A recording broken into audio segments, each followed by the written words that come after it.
Welcome, everybody, to this week's edition of Valpo Basketball Preview, along with head coach Matt Loddick. I'm Todd Eichow. Plenty to cover today. Plenty going on. We start with last week, and then we'll chronologically move forward. Sounds good. You went into last weekend knowing there's a good chance you need to win both games to end up as the number one seed, and then you ended up finding out right before the first game that you wouldn't have Alec Peters. Obviously, it was very difficult. I thought the team played very well in both games. Maybe kind of take us through what happened over the last week with Alec and leading into the games and what took place. Yeah, no, obviously it was a surprise as we prepped all week. We anticipated Alec being there, but he wasn't. And the one thing our team is resilient. I do think we played extremely hard. We gave a great effort. I was pleased with that. Obviously, when you lose a key figure like that, I mean, it's tough to overcome, and the best you can do is go out and play as hard as you can. And it's tough to change schemes in such little prep time and things of that nature. But I'm pleased with the effort. I know we went in to get two, we got one. And there's a lot of stuff that we can continue to improve on, and that's what we're looking at. And had a great practice yesterday, and so I'm excited about going in there and competing for a conference championship. And the game against Wright State, I think, showed a lot about what your team has inside, right? And the veterans really stepped up in that game. And it was a win that had to make you feel really good as a coach. No, it made me feel very good. I was actually down a little bit with the flu, too, so it was a good remedy to feeling sick. But, again, more pleased with just the fight. I always want to coach guys that never give up. And when you knock them down, they get back up, and they did that. And so I was really, really pleased with that. And you knew without Alec that probably Tavon and Shane would have to really step up and put big points on the board, find ways to score, and they both did. Yeah, I think, and I thought our young guys, responded pretty well. I mean, obviously, quickly guys were thrust into roles that they hadn't really ever been a part of, and Nick Davidson got 2 starts, playing the 4. And senior night, we started him at the point. So versatile. And then John Kaiser, freshman walk-on, played a lot of minutes and played very tough minutes.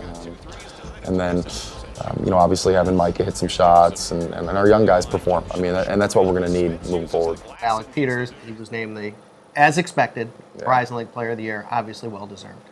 Yeah, I'm hoping he gets a National Player of the Year. Okay. Yeah, all right. No doubt. No. And congrats, I think, to Shane Hammock, who stepped up his game this year in his senior year, and he earned a deserved spot on the second team. I thought he was deserved to be on the first team, so did but I. Certainly it was deserved that he received all-conference recognition. Oh, he's been fantastic, and he's had a lot of growth, from last year to this year, but even throughout the year. I mean, just obviously, starting the year just not shooting very well, but putting the time in, and now he's knocking out the 3 at a high clip and playing great D. We asked him to rebound a little bit more this weekend. He did that. So, Shane has been fantastic, and I'm glad he's getting some recognition. The all-defensive team. Yeah, no doubt. It's only voted on by the coaches. Yeah. And I think that's a small sample size. They should know, but it's just 10 guys, and they each could see things differently. It was clear Bashil Fernandez the last couple of years was going to be on the all-defensive team, but you never know who else is going to be on the team unless a guy is in the top 5 in the nation in steals or blocks. Tavon Walker deserved it and got it.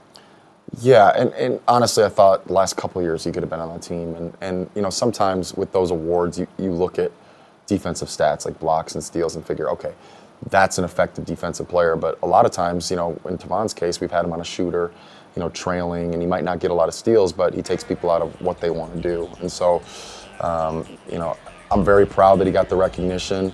I thought he's been the best defensive player in the league for a couple of years now, and I'm glad he's finally on an all-defensive team. Yeah, it looks like ahead to the conference tournament now. You look at the matchup, you're not sure who you're going to play, but it's one of 2 teams. How do you approach that? Just, again, we're working on ourselves right now. Obviously we're pretty familiar with both teams. We've played them twice already, and so we have an idea of what both teams want to do, and I think the game prep will be pretty easy. Okay. Crusaders take on either Detroit or Milwaukee. The game will be on Saturday. Those 2 teams play on Friday. Correct. And you guys will play the winner on Saturday night. And it's going to take 3 wins to get a conference championship. We wish you the best of luck. Thank you. Looking forward to it. For head coach Matt Loddick, this is Todd Eichow. Thanks for joining us this week on Valpo Basketball Preview.